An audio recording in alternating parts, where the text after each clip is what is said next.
I had a student named Robert. Robert was a gay man, and he was taking an online course I have, part of which entails email access to me. And he outlined all of the grim realities of his life.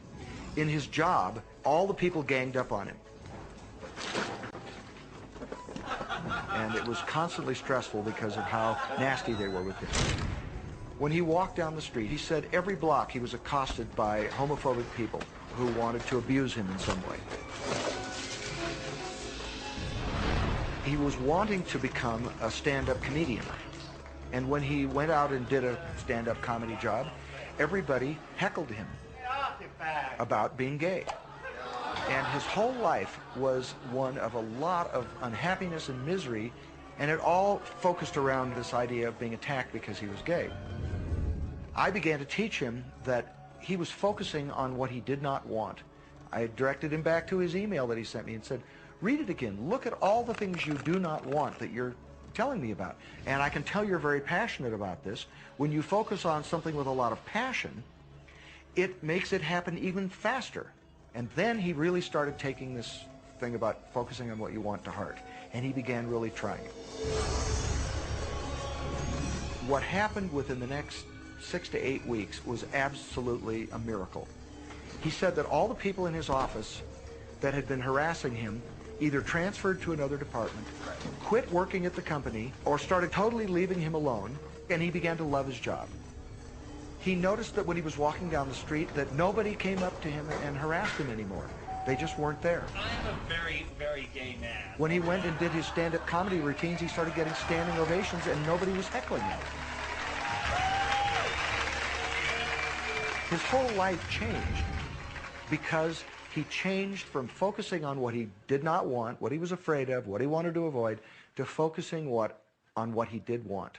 So we may be very positive in our outlook and orientation, and we tend to attract positive people and positive events and circumstances. We may be very negative in our orientation, or very angry, in which case we tend to attract negative, angry people and negative, angry circumstances.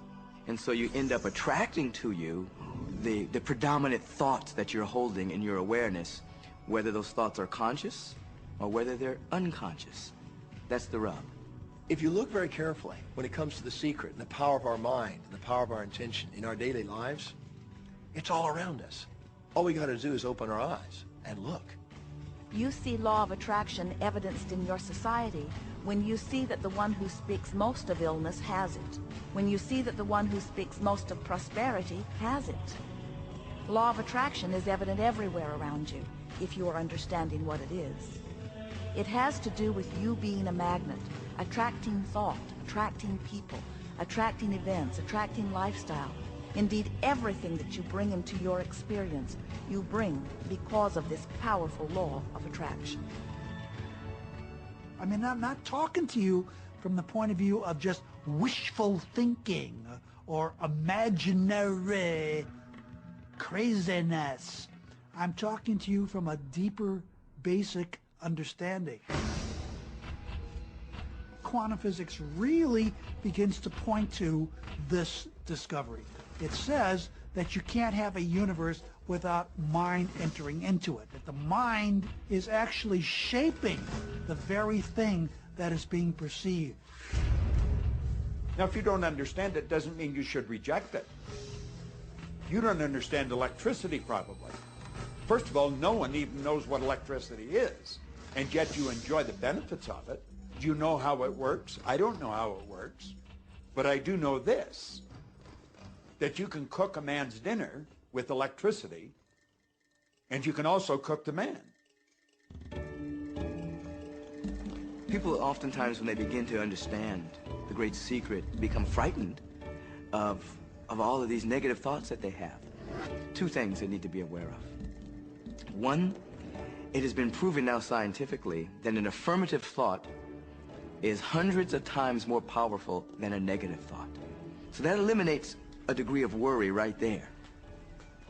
You live in a reality where there is this buffer of time, and truly that serves you. You're really not wanting to be in an environment where your thoughts manifest immediately.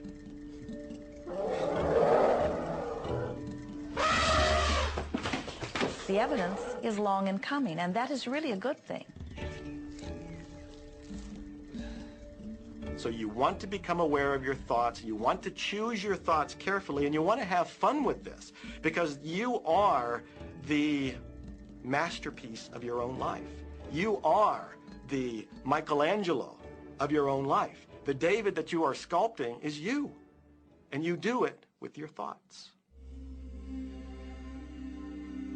The leaders in the past who had the secret wanted to keep the power and not share the power. So they kept people ignorant of the secret. People went to work, they did their job, they came home. They were on a treadmill with no power because the secret was kept in the few. We live in a universe in which there are laws. Just as there's a law of gravity, if you fall off a building, it doesn't matter whether you're a good person or a bad person, you're gonna hit the ground. Everything that's around you right now in your life, including the things you're complaining about, you've attracted. Now, I know at first blush that's going to be something that you hate to hear. You know, you're going to immediately say, I didn't attract the car accident. I didn't attract this particular client. I didn't particularly attract the debt. I didn't attract whatever it happens to be that you're complaining about. And I'm here to be a little bit in your face and to say, yes, you did attract it. And this is one of the hardest concepts to get. But once you've accepted it, it's life transforming. This is part of the overall giant secret here.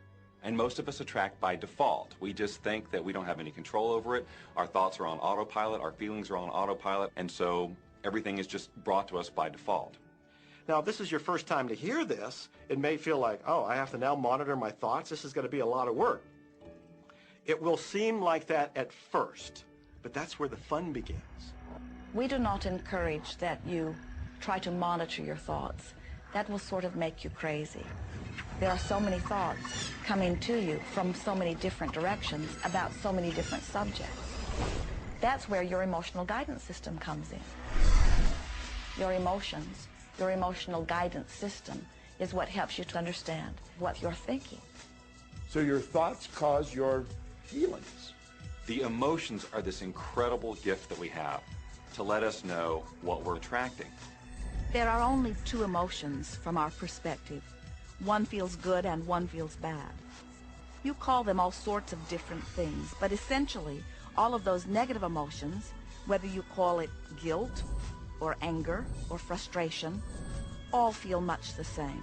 They do not feel good. And all of those are guidance saying that which you are thinking about right now is not in line with what you are really wanting.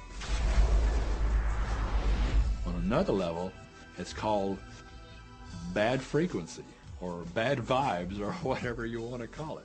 The one that feels good, that feeling of hope or happiness or love, that good feeling, that positive emotion, is guidance saying that which you are thinking right now is in alignment with what you are wanting.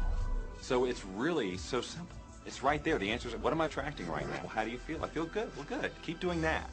Our feelings are a feedback mechanism to us about whether we're on track or not, whether we're on course or off course. The better you feel, the more in alignment you are. The worse you feel, the more out of alignment you are. What you are doing as you are moving through the variety of your day-to-day experience is you are offering thoughts that are literally formulating your future experience. And you can tell by the way you feel if the things that you're moving toward will please you when you get there.